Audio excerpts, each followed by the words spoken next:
샬롬. 하나님은 여러분을 향해 아름답고 놀라운 구원의 계획을 가지고 계십니다. 오늘 출애굽기 2장을 함께 하시면서 여러분을 향한 하나님의 뜻을 발견하시기를 주님의 이름으로 축복합니다. 오늘 말씀은 출애굽기 2장 되겠습니다. 레위 가족 중 한 사람이 가서 레위 여자에게 장가들어 그 여자가 임신하여 아들을 낳으니 그가 잘생긴 것을 보고 석 달 동안 그를 숨겼으나 더 숨길 수 없게 되매 그를 위하여 갈대 상자를 가져다가 역청과 나무진을 칠하고 아기를 거기 담아 나일강가 갈대 사이에 두고 그의 누이가 어떻게 되는지를 알려고 멀리 섰더니 바로의 딸이 목욕하러 나일강으로 내려오고 시녀들은 나일강가를 거닐 때에 그가 갈대 사이에 상자를 보고 시녀를 보내어 가져다가 열고 그 아기를 보니 아기가 우는지라 그가 그를 불쌍히 여기어 이르되 이는 히브리 사람의 아기로다.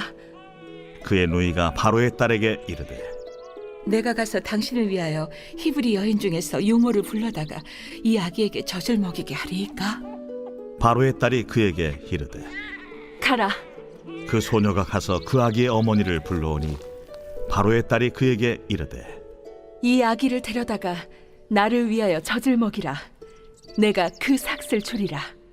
여인이 아기를 데려다가 젖을 먹이더니 그 아기가 자라매 바로의 딸에게로 데려가니 그가 그의 아들이 되니라. 그가 그의 이름을 모세라 하여 이르되 이는 내가 그를 물에서 건져내었음이라. 모세가 창성한 후에 한 번은 자기 형제들에게 나가서 그들이 고되게 노동하는 것을 보더니 어떤 애굽 사람이 한 히브리 사람 곧 자기 형제를 치는 것을 본지라. 좌우를 살펴 사람이 없음을 보고 그 애굽 사람을 쳐 죽여 모래 속에 감추니라. 이튿날 다시 나가니 두 히브리 사람이 서로 싸우는지라. 그 잘못한 사람에게 이르되 네가 어찌하여 동포를 치느냐? 하매 그가 이르되 누가 너를 우리를 다스리는 자와 재판관으로 삼았느냐? 내가 애굽 사람을 죽인 것처럼 나도 죽이려느냐? 모세가 두려워하여 이르되 일이 탈로 되었도다. 바로가 이 일을 듣고 모세를 죽이고자 하여 찾는지라. 모세가 바로의 낯을 피하여 미디안 땅에 머물며 하루는 우물 곁에 앉았더라.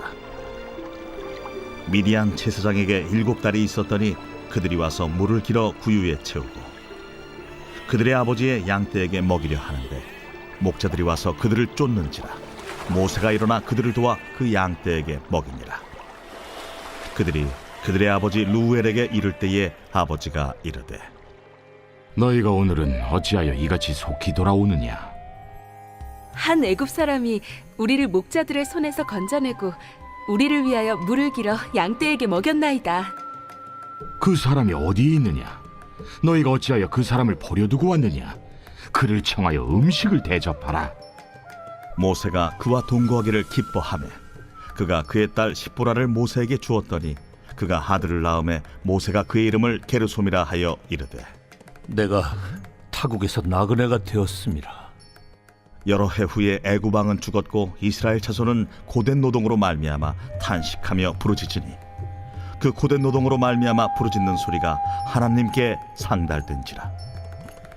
하나님이 그들의 고통 소리를 들으시고 하나님이 아브라함과 이삭과 야곱에게 세운 그의 언약을 기억하사 하나님이 이스라엘 자손을 돌보셨고 하나님이 그들을 기억하셨더라.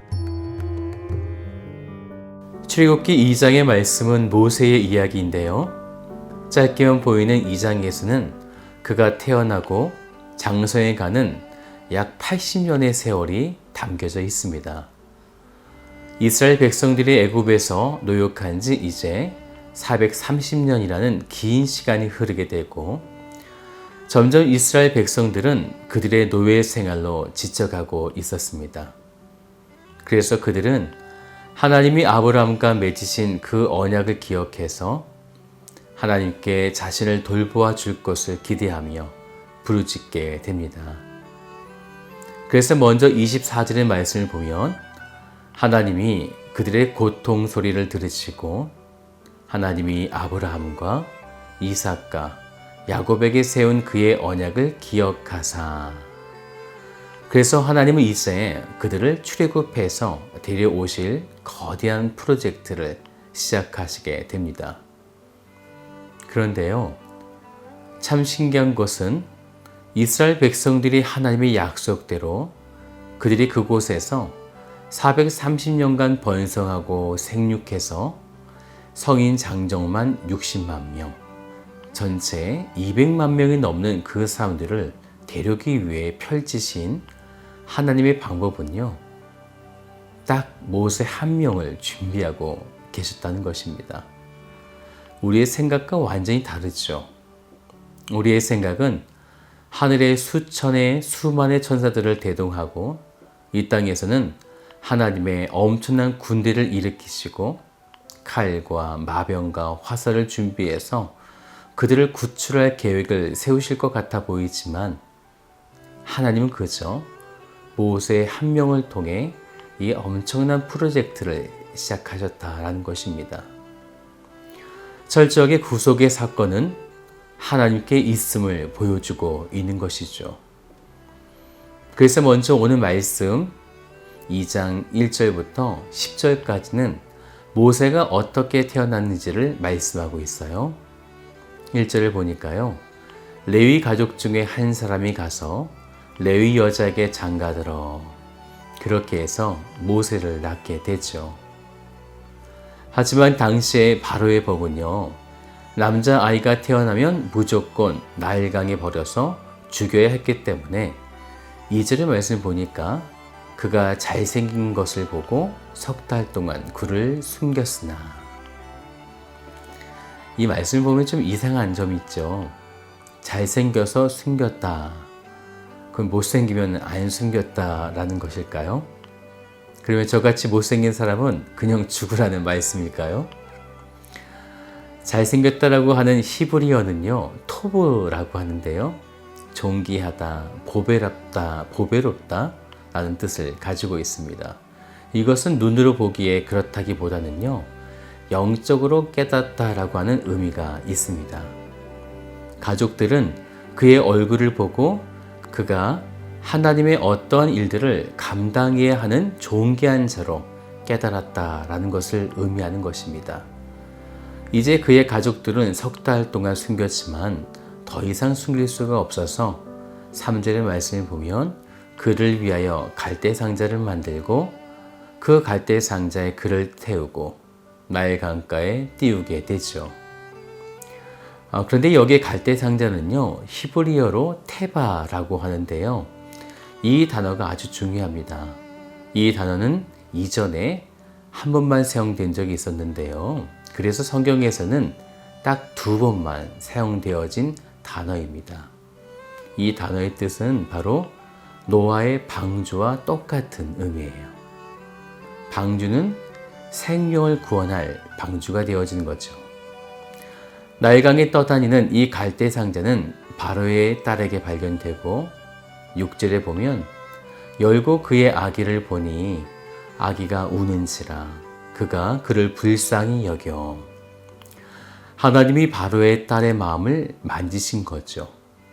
결국 모세의 누이를 통해서 때마침 젖을 먹일 히브린이 필요했기 때문에 그의 어머니를 유모로 데려오게 만든 것입니다. 우연처럼 보이는 이 사건을 통해 하나님은 그를 왕자로서 그렇게 40년의 시간을 왕궁에서 안전하게 성장하게 만드시게 됩니다.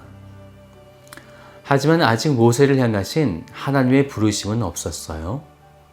그 부르심의 시작은 아주 사소했었죠.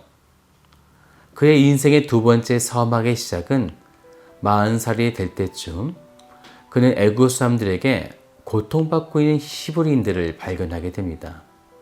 그래서 애굽인을 쳐 죽이는 사건이 발생하게 되었고, 이를 통해서 바로 왕은 모세를 죽이러 쫓아가게 됩니다. 11절에 이렇게 말씀하고 있죠. 모세가 장성한 후에 한 번은 자기 형제들에게 나가서, 자기가 애굽인이 아닌 히브리인이라는 생각을 가지고 있었다는 것입니다. 더욱이 그들을 형제라고 생각했다는 것은 그들의 노역과 학대를 바라보며 늘 연민의 마음이 그에게 충분히 있었다는 것을 증명하고 있죠.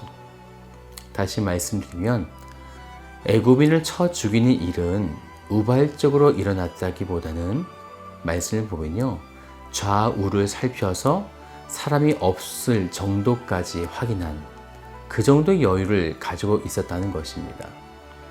그리고 그 애굽인을 쳐서 죽일 만큼 모세는 이미 자기의 동족, 형제들을 얼마나 사랑하고 있었는지를 보여주고 있는 장면입니다. 그런데 그가 죽였다는 사실이 바로에게 발각되자 이상한 것은 모세도 지금 왕자의 위치에 있음에도 불구하고 이 사실로 15절의 말씀을 보면요, 바로가 이 일을 듣고 모세를 죽이고자 하여 찾는지라. 부하를 죽였다고 왕자를 죽일 수는 없겠죠. 사실 이 문제가 이렇게 크게 부각되는 것은 당시 애굽 왕이었던 투트모스 3세에게 있어서 그의 장모였던 하셉수트는 모세를 특별하게 사랑하고 있었던 이전의 바로의 딸이었습니다. 그래서 모세가 애굽인을 쳐 죽였다는 소식을 전해 듣자 이것을 비밀로 모세, 즉 히브리인의 반역이라는 국사법으로 다루었던 것입니다. 결국 그는 도망가게 되고 미디안에 도착하게 됩니다. 그리고 앞으로 장인이 될 이드로를 만나고 그의 딸이었던 십보라를 아내로 맞이하게 됩니다. 모든 일들이 우연처럼 일어나고 있는 것처럼 보이지만 하나님이 이스라엘 백성들을 구원하여 내실 구속의 대리자를 어떻게 세우시고 계신가를 보여주고 있는 것입니다.